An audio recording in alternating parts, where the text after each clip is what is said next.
try and see you.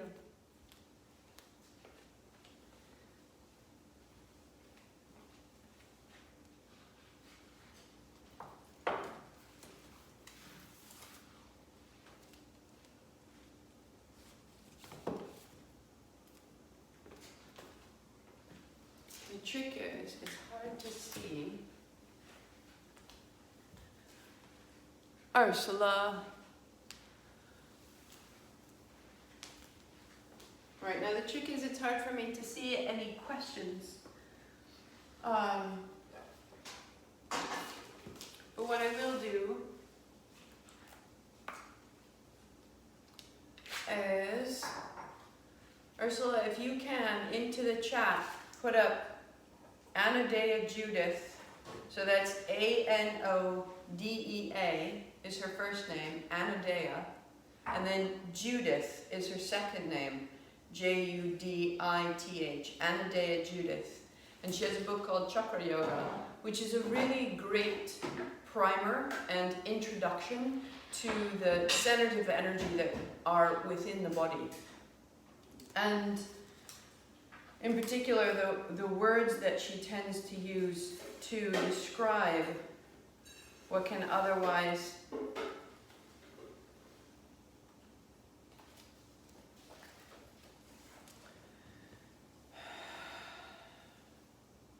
so this center of ourselves is the home of our fire and our force, our life force. And you can imagine it almost like a socket, that this is where the umbilicus plugged into you. This is where your mother provided energy and you grew from that socket out into your spine, out into your head, out into your limbs, out into your organs.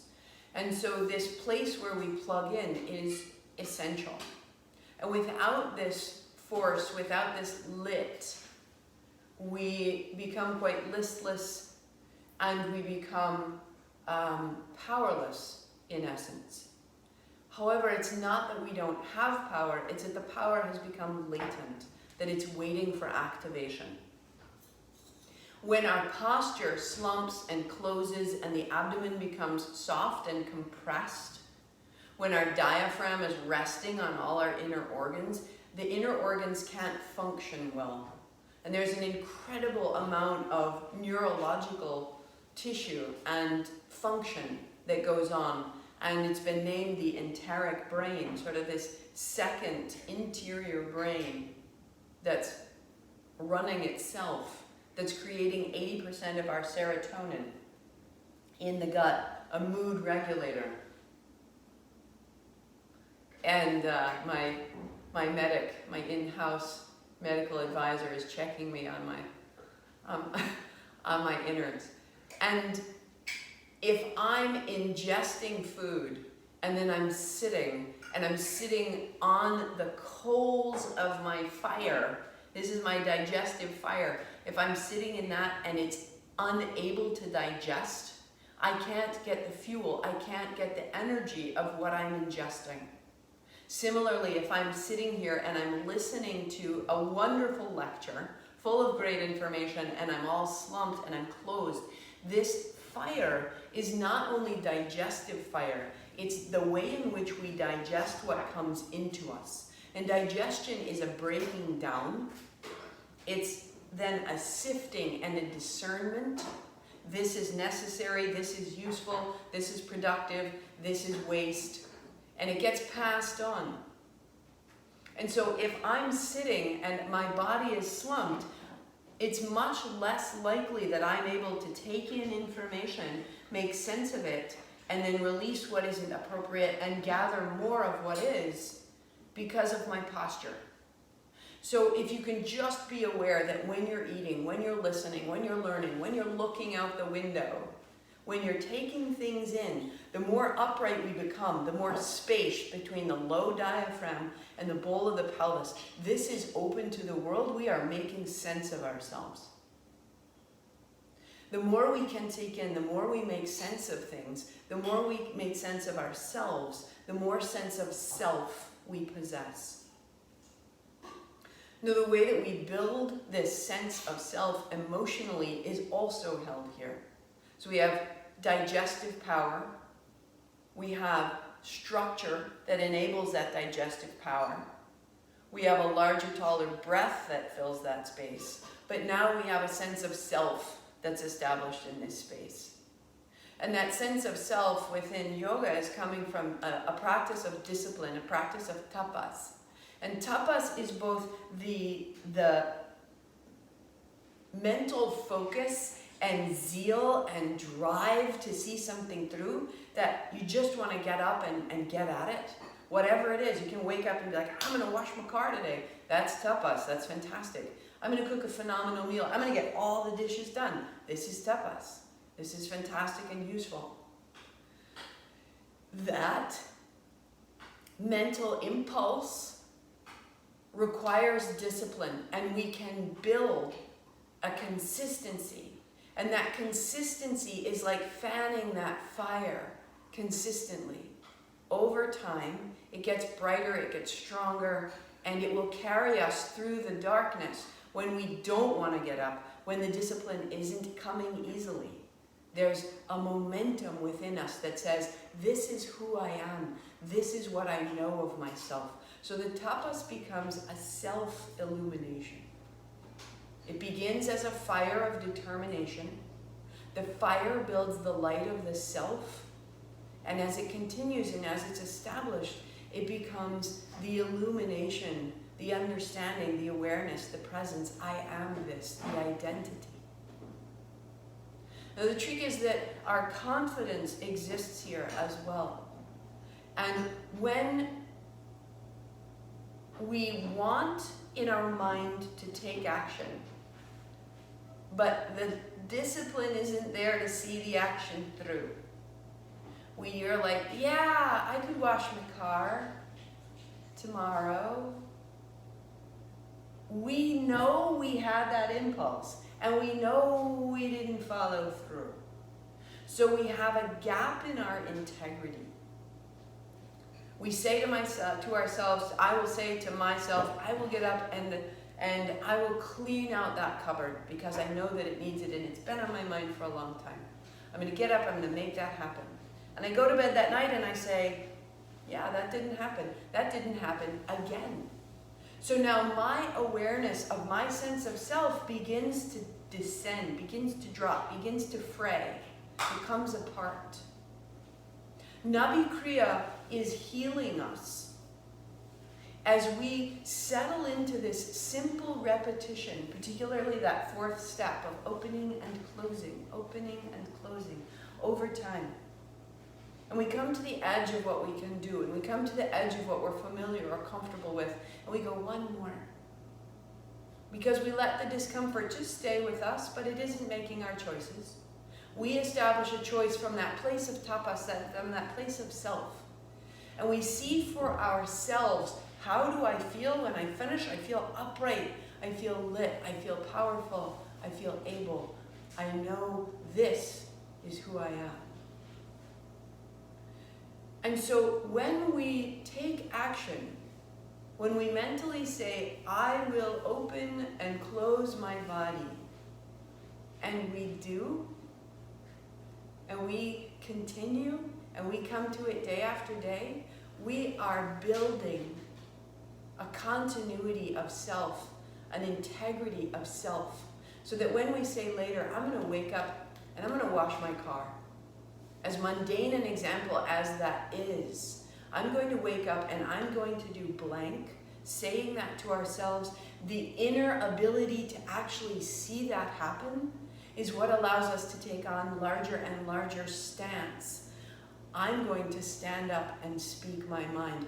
I'm going to stand up and change my job. I'm going to stand up and protect myself in the relationship that I need to change. Our integrity, our confidence, our light is established here. Discipline and consistency. That's why this is not a very fancy practice.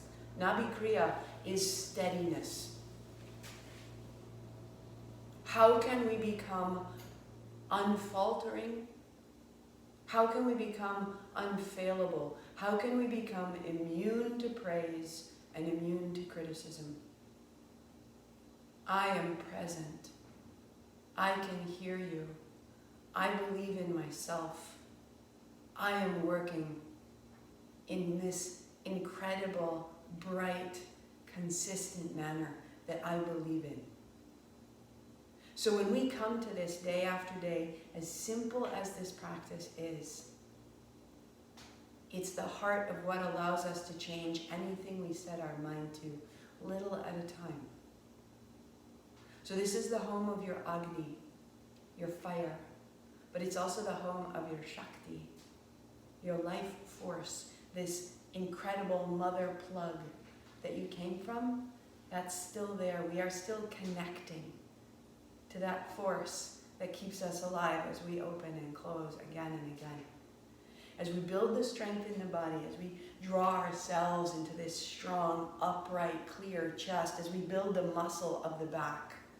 When we come to sit or stand, we are tall. We have less reason for hunching to defend ourselves. The front of the body is exposed. And as a mammal, we stood ourselves up and show our viscera. And it's a very vulnerable thing to do. And from a deep mammalian brain, we have a desire then to protect, to close, to defend. And it's up to our modern, wise, and innovative brain to be aware. What am I sheltering from? What am I hiding from? What am I shutting away? So that instead, I can lay that down and I can stand tall. We're here to contribute. So you have 4 layers of abdominal muscle that wrap, that line, that hold. This front aspect of your body is a quality of mobile armor. We don't need bones. We have the ability to move. This is the front of this energy center. We have the strongest muscles of your back are down in the base. It's the way in which we can shift, turn, twist, reach, lean.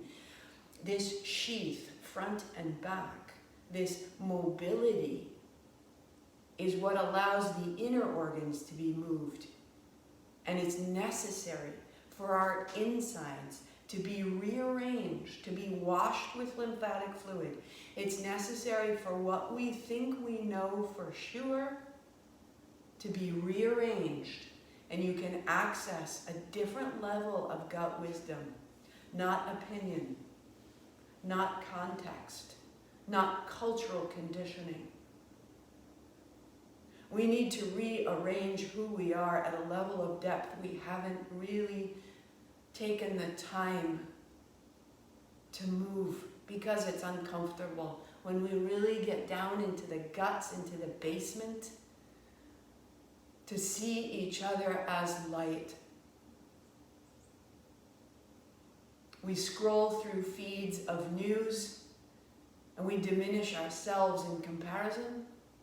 We scroll through feeds of news and we diminish the other for not being us. We are only light. Rearrange what has been held inside of you out of fear. Lay down what you're carrying and open to a source of power that is immune of criticism, immune to praise, because this is myself. This is the steady discipline of being a beautiful human of light. Come to it every day. It will carry you, it will change you, and you have the direction in your mind, and now you have the light in your belly. And this becomes infinite potential. Don't let it lock up. Stay mobile. Change your mind. Be wrong. Sleep in. And strengthen what you find that makes more light every day.